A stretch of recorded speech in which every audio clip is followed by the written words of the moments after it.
Hey fellow Brick fans, DJ Bricks here, back for another video, and today I have a review of a Lego Ninjago Legacy set for 2021 here. But before we get into that, don't forget to subscribe to the channel if you're not already. Ring that bell so you are notified of when I upload new content.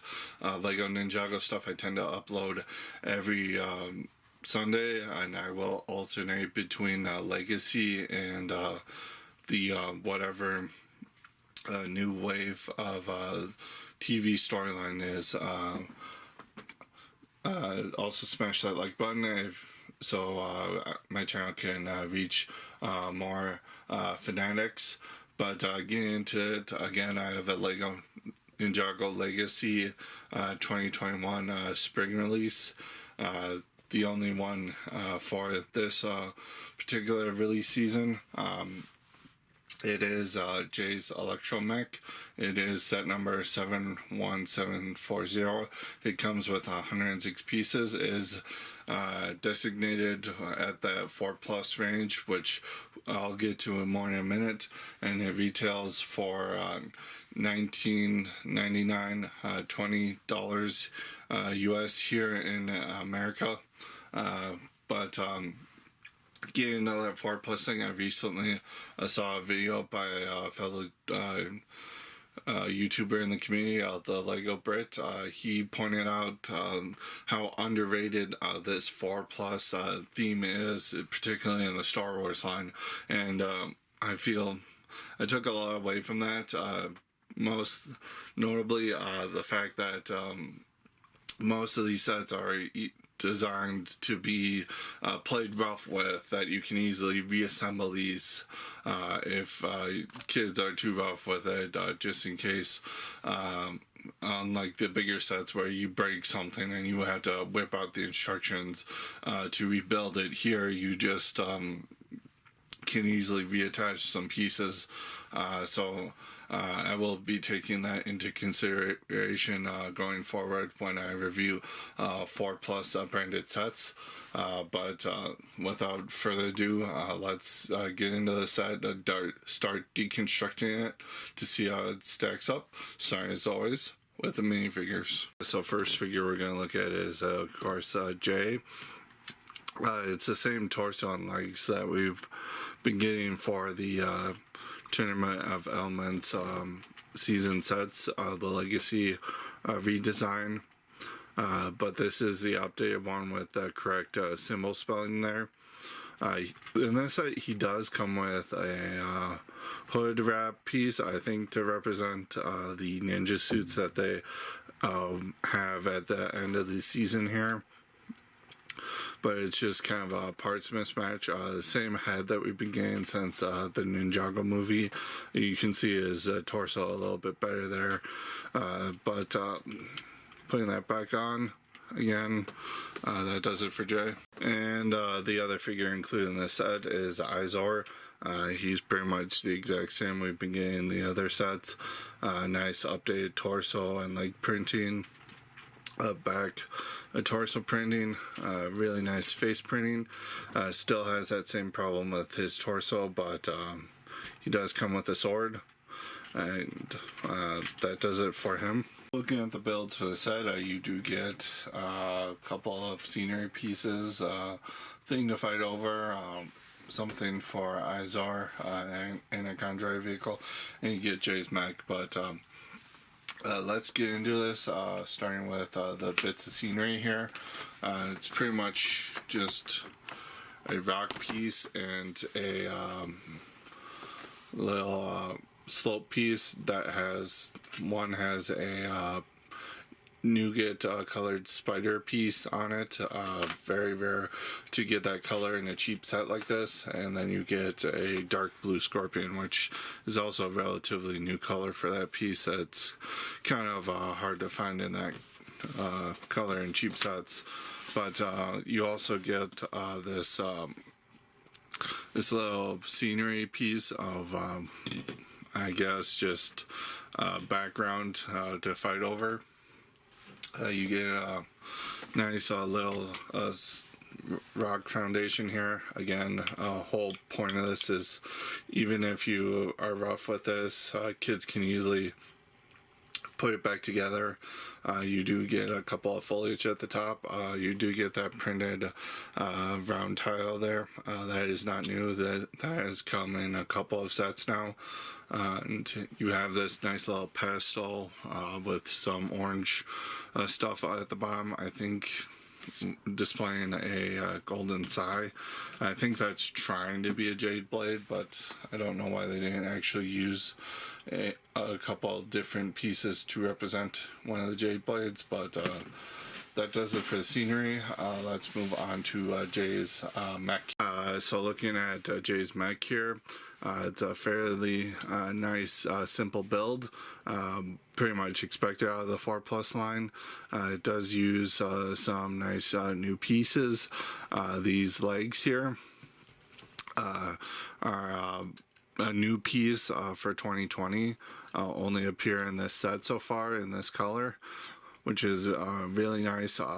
Can build nice little mechs with those pieces, and you also get the cockpit piece from the TIE fighter, the other set, molded in a blue color here. It's some nice part usage with that relatively new piece, this multi-tiered layer thing in dark blue. Also really nice. Spinning this thing around to the back. You have fairly plain, but you do get two of those swords pieces clipped onto the back to represent. In the original model, you had like some golden like wing sword things sticking off the back, so that's fairly nice. Although one complaint I have here, you get this weird Technic brick with the one hole there for seemingly no reason, and you get live gap here with the build of the arms here, but again with the 4+ line, it's made to be easily taken apart if a kid is a little too rough with it, but easily be put back together. In one hand you do get a sword piece here, and in the other you get that saw blade shuriken piece thing in a silver color, which only comes in one of their sets so far. The cockpit area is very nice and spacious. You can fit Jay there pretty easily,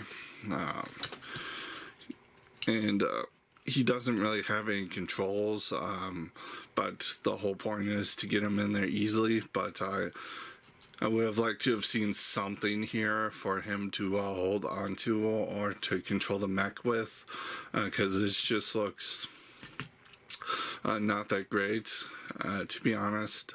You do get two printed pieces here. That is a new print for 2021. It does come in one of the season 14 sets as well. And then you get that printed piece on the side of the legs as well. And the legs are pretty nicely built, and you do get a nice stable stance here.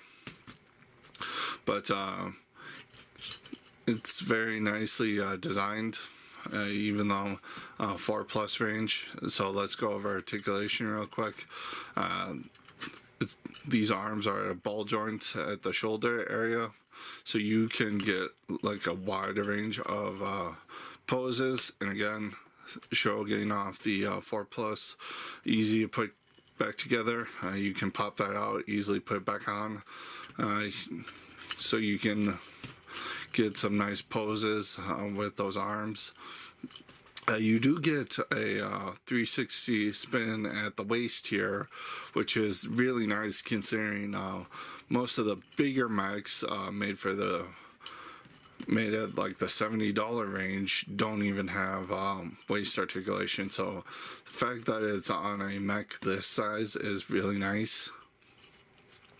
And then the legs, you just have the 1 point of movement again here at the thigh there, so you can get up that high, get going back, but it is ratcheted, so it pretty much just stays wherever you want to place it. So so kids can get a real fun time out of this mech. It just has a couple of issues that I don't really care that much for. And finishing up, we're going to take a look at Izor's Ninjago vehicle here. It uses a standard base body for vehicles in black there. Has a nice, the wheels are nice and round. They really, they're hard plastic, but they roll really well, really smoothly.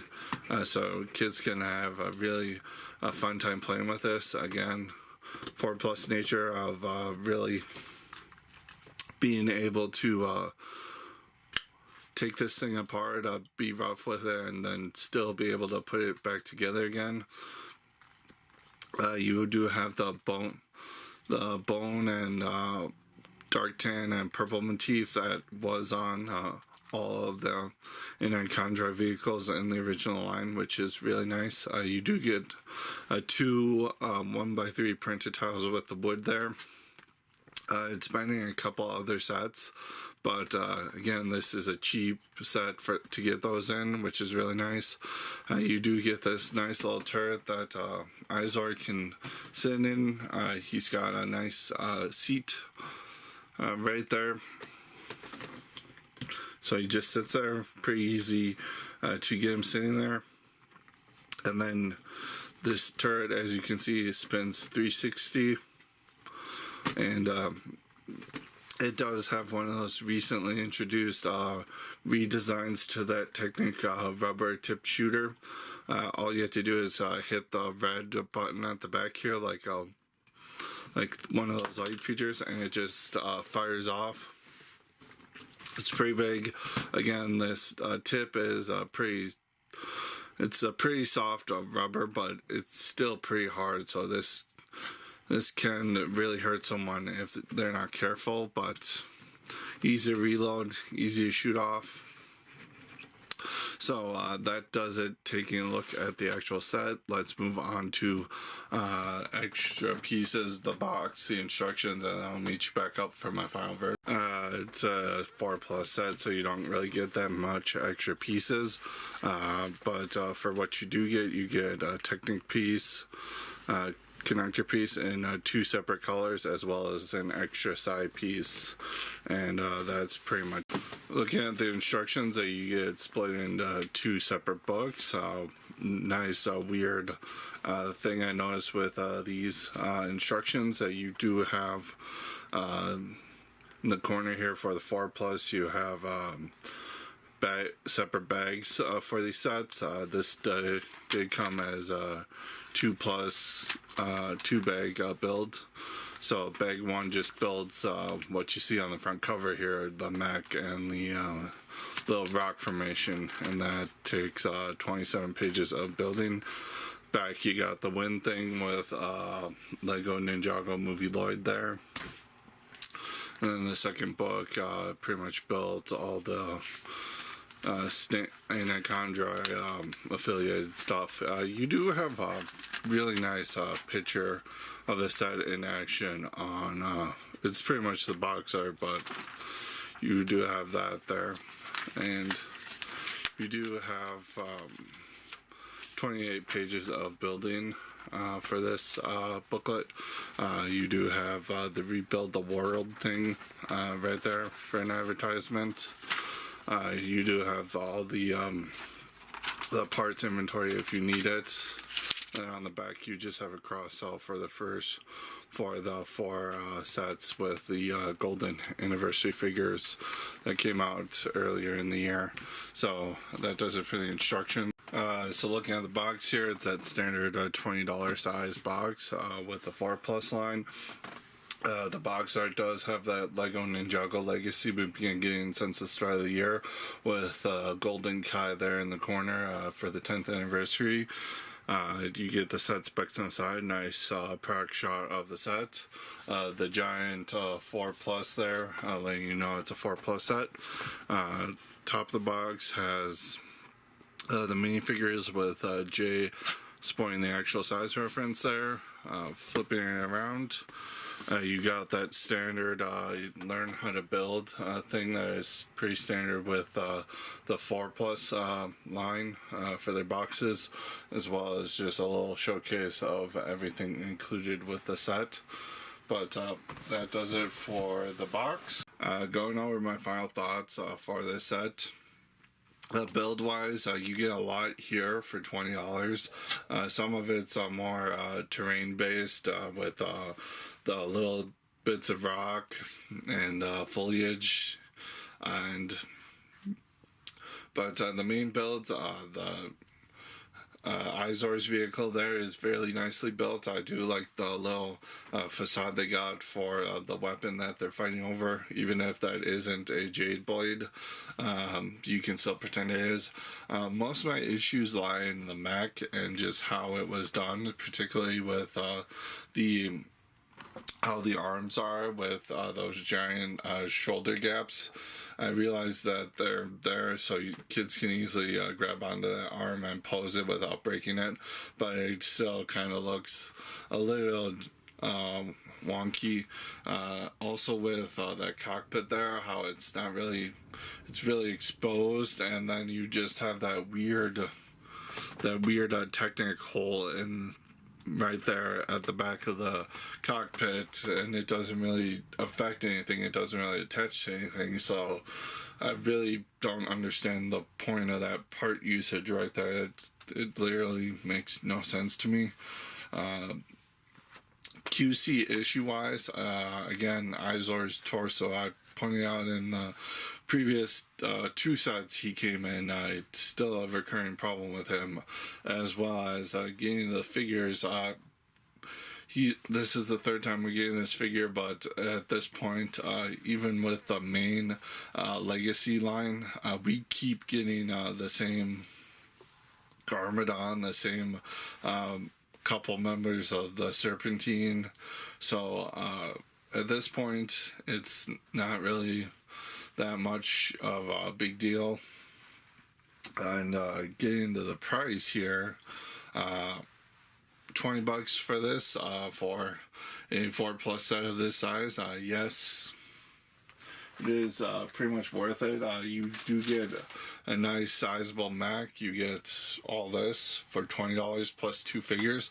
I think kids are going to get, who do like Ninjago, are really going to get a kick out of this, as well as just fans of Lego in general. It's just a fun little set.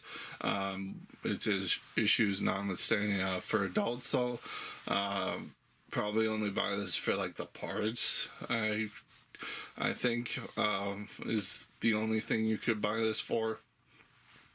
Or if you are a die-hard collector and want to collect all the sets, again, very underrated, the 4 Plus line. But all in all, this set does get an 8 out of 10 from me. Again, very worth it, very underrated line, the 4 Plus line. But let me know in the comments below what you think about this set. I always look forward to having a discussion with you guys down in the comments. And until next time, until the next review, keep building.